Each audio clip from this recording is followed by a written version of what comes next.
Makanya saya katakan, cabut SKB 2 menteri. Itulah biang kerok ya, yang memunculkan orang-orang yang arogan ya di negara ini.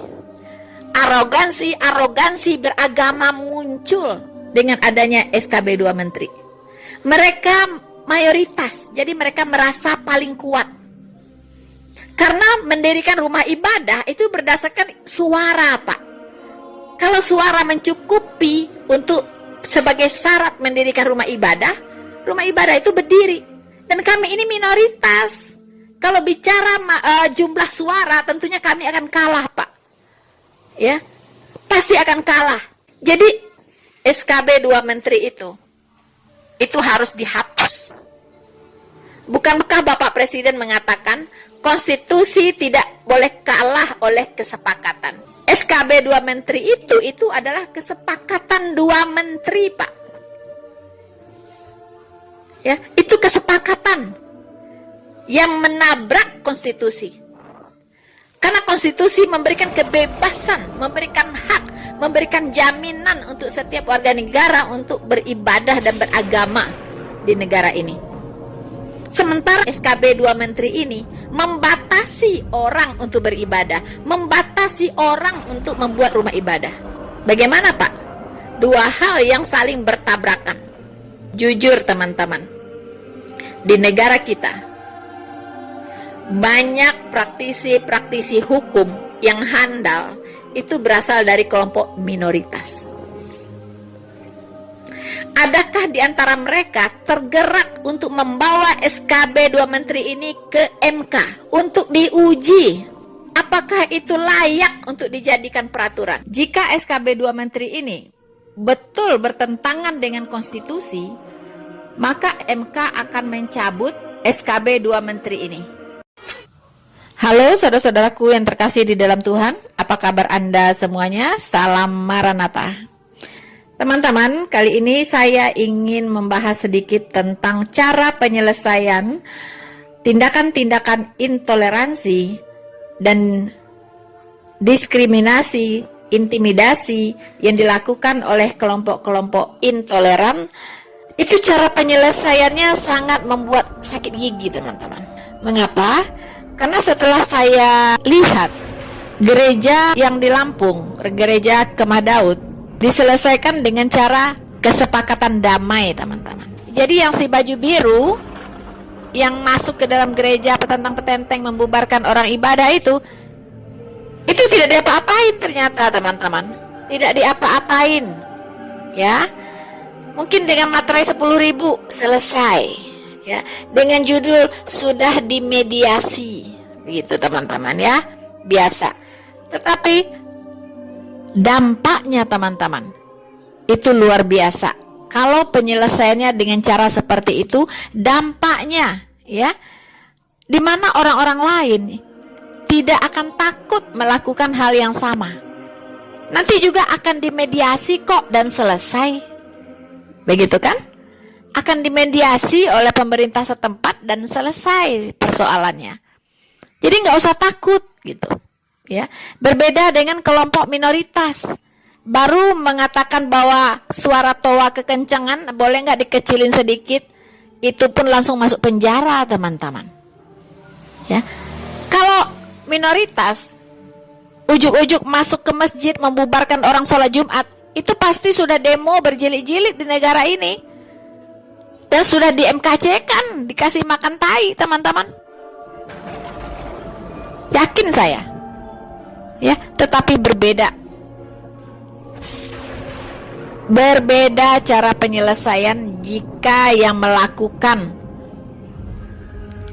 penistaan agama itu adalah kelompok mayoritas. Itu saya katakan sudah merupakan penistaan agama. Itu bisa dikenakan pasal penistaan agama, teman-teman. Bagaimana tidak menista?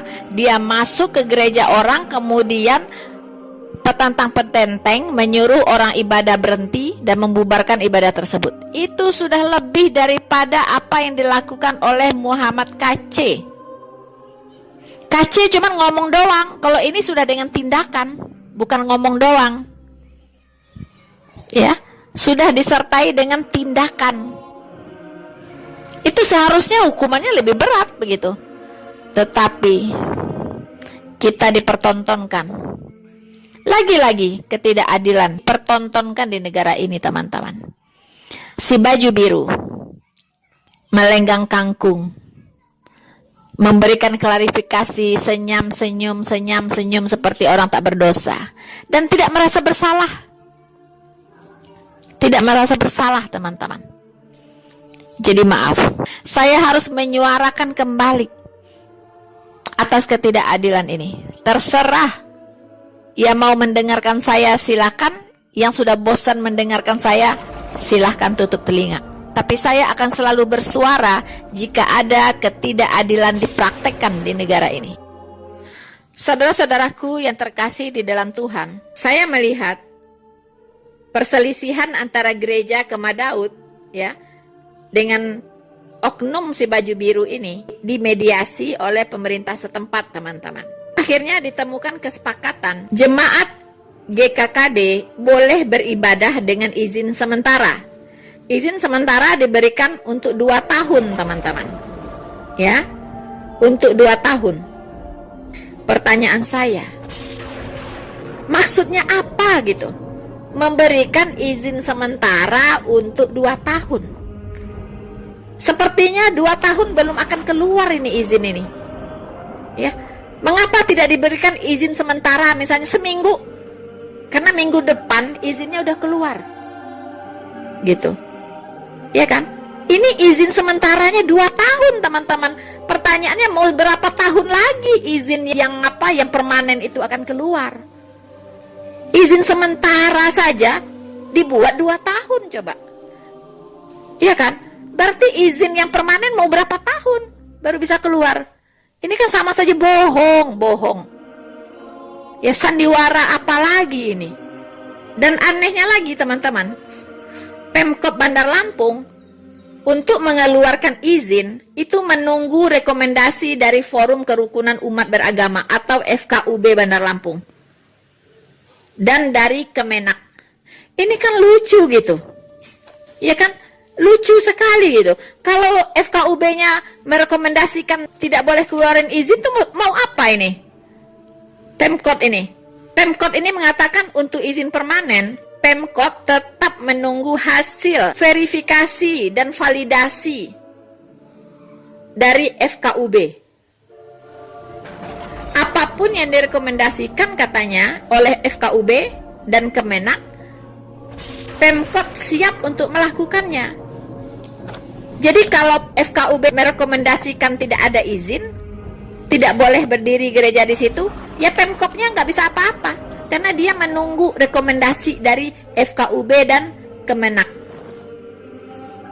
Pak Jokowi, yang Bapak beri peringatan itu apakah FKUB atau wali kota dan bupati di seluruh Indonesia? Peringatan Bapak apakah ditujukan kepada FKUB atau kepada wali kota dan bupati yang ada di Rakernas itu, Pak? Sekarang mengapa lagi ya kepala daerah di Lampung sana menunggu rekomendasi dan validasi dari FKUB? Maksudnya apa? Ya, mana yang lebih tinggi? FKUB atau wali kota atau bupati yang langsung mendapat instruksi dari Bapak Presiden bahwa izin harus dikeluarkan untuk rumah-rumah ibadah. Tidak boleh mempersulit dikeluarkannya izin untuk rumah ibadah, berdirinya rumah ibadah. Sekarang wali kota Bapak, bupati Bapak, mungkin gubernur Bapak menunggu rekomendasi dari FKUB. Yang lebih berkuasa yang mana? Yang stratanya lebih tinggi yang mana? Bukankah wali kota dan bupati langsung menerima mandat dari Bapak Presiden untuk memberikan izin gereja, untuk memberikan hak kepada semua umat beragama bebas beribadah Sekarang apa yang terjadi, Pak, di lapangan? Mereka bukan mendengarkan instruksi dari Bapak Presiden, tapi mereka menunggu instruksi dari FKUB. Kebalik-balik dunia ini. Please deh, Pak Presiden, ini ada yang tidak beres di negara ini. Ada yang tidak beres. Tolong Bapak tatar kembali. Berikan kembali ketegasan kepada para kepala daerah yang ada di daerah-daerah di seluruh Indonesia ini. Ya. Itu udah ngaco, Pak. Mereka akan memberikan izin berdasarkan rekomendasi dan validasi dari FKUB, coba.